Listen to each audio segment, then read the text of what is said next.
character. I want to warn you now, don't do that.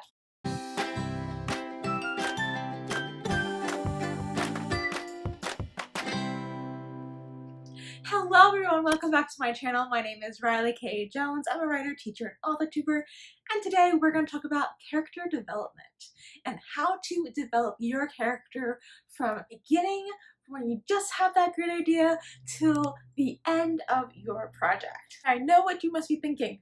That's a lot to cover in a 10-15 minute video. You're right.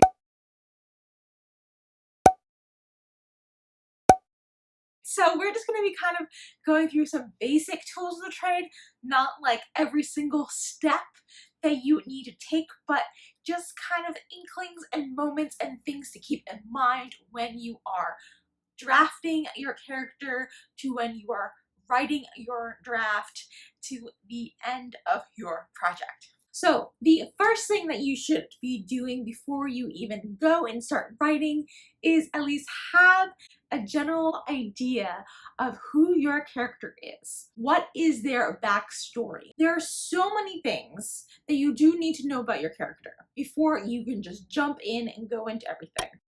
Editing Riley here. So, something I forgot to include was the information that you should be starting to collect about your character should revolve around the theme of your book. So, once you know what your theme is, or at least kind of like what you want to talk about, or even like who this person is as a character and in person, those are some things that you should be looking for. But you don't need to necessarily include all those things in the book. You should know general things about, like, why is this the main character speaking? Why is my main character, or why this character has this fear? How does that implement the book? Everything that your character does in this book should somehow influence the plot. That's what makes an organic story, is that somehow those characters, they are for a reason in the story. There's a reason why this character is chosen to save the world, or this character wants to fall in love, or there's always has to be a reason. So knowing a lot about who your character is, what are their fears, what are their beliefs, what are their misbeliefs, things of those natures, you do need to know. Now, when incorporating that into your book, you don't have to just give us all the information. Like, maybe you know that they absolutely hate chocolate ice cream. Well, one, sad, because I love chocolate ice cream, and two, that doesn't necessarily need to be brought up in the story, but it's kind of fun to, like, like, oh, there's this quirk. So quirks are great to have in your story and in your book, in your character, because not all people are that cookie cutter mold. We all have our own quirks and things that we like versus someone else doesn't like, and that could be a good tidbit of characterization. Another point here that I was trying to make was that your character that you're developing shouldn't be revolving around all these quirks. Yes, quirks happen. Yes, people like things that other people don't, and they have different opinions. But that doesn't mean like you should solely focus on, okay, what are my character quirks at this stage? Maybe they come to you early on, maybe they'll come to you later as you discover them, but they're not 100% necessary to have like a list of like 50 different quirks that each of your characters have. So that's just ridiculous. But you don't need to have like a list of 20 things this person like hates or loves to be in the book. It all needs to happen organically if you're gonna go that route. Another thing, when you're developing a character, don't feel like you have to have it all figured out, and for sure do not write like a 10, 20, 1,000 page backstory biography about your character. You don't need to know that. Develop all the characteristics and character traits then and moments that are going to impact just this one story. You don't need to know that little Timmy wet the bed when he was 5. Like, unless your story is about bedwetting, that shouldn't, you don't need to really think about that. Think about just what's important to your story. What's going to impact the character as they go through the story, as well as the characters around them. So for your main character, what is impacting that story, and then your side characters, if there's anything that can become antagonistic because of those things. But you don't need to have a whole 10 page. Honestly, I have probably about a page or so about their goals, their loves, their likes, their dislikes, that all wrap around the story itself, and not so much so little random things, unless ends up being necessary. They can always go back and add it in later. Backstory on them. Second thing, so when now we have developed our character, we can start working on who this character is in the story. So now the rest of these tools are going to be for your writing process. So when you come to the writing process, the first thing that you're going to be tempted to do is to just info dump all that information, all that biography information into the first couple lines of your book, or the first time you meet this character. I want to warn you now, don't do that. One is incredibly boring. I was reading for somebody in a writing workshop, and there was probably about 7 pages that was backstory. And although it seems like, oh, this backstory's in, you need this backstory to know this character, and I was trying to talk with him, and I was like, well, although all this stuff is good, I don't want you to throw that out. I want you to cut it from the beginning, because what really got me invested was his little end of his chapter, the last 3 pages, where this guy gets kidnapped and then is like going and this high speed chase throughout the city. And that's what was really interesting, not so much about all his life and how his life was horrible up until that moment. All those things that can be sprinkled in and thrown in as you go through, but don't just dump it all in the middle. Otherwise, people are going to get bored, and people are going to be like, I don't really want to read about, how many times this guy has been cheated on by his wife. Like, you don't need a lot, just a few instances and moments at the beginning to give a little bit of sense of that character, which then leads me on to my next point. You want to create a sketch of this character. Implement it when it applies to the context of the story. So knowing that Jake hates ice cream, or that this guy has been cheated on like 5 or 6 times by his wife, they're now in the process of getting a divorce, and then going through the backstory of every single thing his daughter loves and hates, like all in the first 7 pages of a book or a manuscript, is not exciting. But that doesn't mean you just throw it all out. Maybe we know that like he's going through a divorce and things are hard, and that's all we need to know in that moment. And like he kind of wishes for something new and exciting to happen in his life, but then when it does, it kind of just, he's then terrified and it's weird and scared. So you need to give it little bits and pieces. You want to create like a sketch of them, who they are when you first introduce them, but you don't need to have this info dump of just information. You want to then just kind of sprinkle all that information slowly throughout the book, because as your reader is reading this book, they're going along through a journey through this person's perspective, and they are going to be learning more about this person and also the journey that they're going on along with this person. So they're going to be learning more about him. So you want to create a sense of mystery for this person, for this character that you have, so that your reader can also enjoy that mystery and getting to know this person. It's almost like you're sitting at a coffee shop and with a new person the first time, and you are trying to get to know them, but instead you get to see it through their perspective. Books are awesome. Another thing that you should be doing is giving important information toward the beginning. I mentioned that with the info dumping. You want to give some information, especially very important information, towards the beginning of your book. So the first time you're meeting this character. So we should have like a basic sketch of who this person is, of maybe being like, okay, he is the main character's best friend and they've been friends for like 20 years. Or maybe it's all we know is their name and that they work at this coffee shop. Like, it can be very little. It gives them a little bit of information so we can kind of understand who they are, but we're not like knowing a lot about them. You want to create that, remember, that air of mystery around all your characters. Even if you're not writing a mystery, you should be able to have more to be able to develop as you go along. But you do always want to give important information about who that character is pretty upfront. For example, I was reading a book last year called To Catch a Killer, and if you've been a fan of this channel for a while, you know I was not my favorite book, and this is one of those reasons. She had a best friend of a main character, and they always called her Spam. So I always thought, oh my gosh, her real name is Spam, like the whole way through, until probably about 3/4 to 4/5 of the book that they then address that is her nickname. Something like that should be addressed right from the get-go. Something like a nickname and that's not their real name, you can address something like that at the very beginning when you meet that character for the first time. Otherwise, I'm sitting here this whole time and I double checked that I had not missed anything, and it just, no.